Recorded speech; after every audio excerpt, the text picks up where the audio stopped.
Have you ever sent an email that you wish you could have unsent, that you wished and prayed to God that the recall function would work before that person read your words that were maybe angry or misinformed?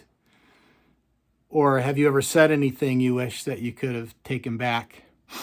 When I was a younger man, I used to think strength was about doing something, maybe something heroic, maybe something really hard. And certainly strength is part of that, or that's part of strength. But as I've gotten older, the place that God has really worked in my life in terms of building strength has been more about withholding things that would come to mind for me to say, or holding on to that email in draft form before I sent it because of the damage that I could do to myself or somebody else if I sent it. And sometimes it just feels so good to send that email or say those things that we're so convicted to say, or that we're passionate about, or we're feeling emotional about.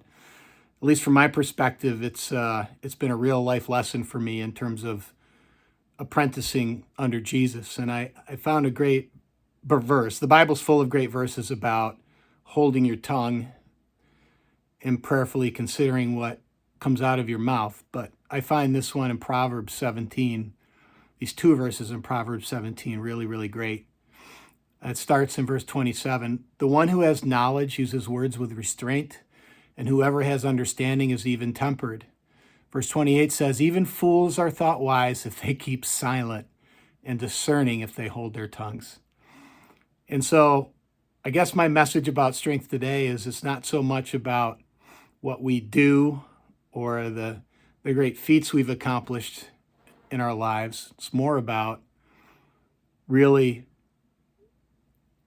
thinking about and praying about what we do and say before we do it, so that we're in alignment with God's will for our life and the lives of others around it. Certainly God can use our mistakes, but wouldn't it be awesome if we all, or I'd learned earlier, to not send that email or not say that thing that felt so good to say that ended up doing me harm or somebody else harm along the way.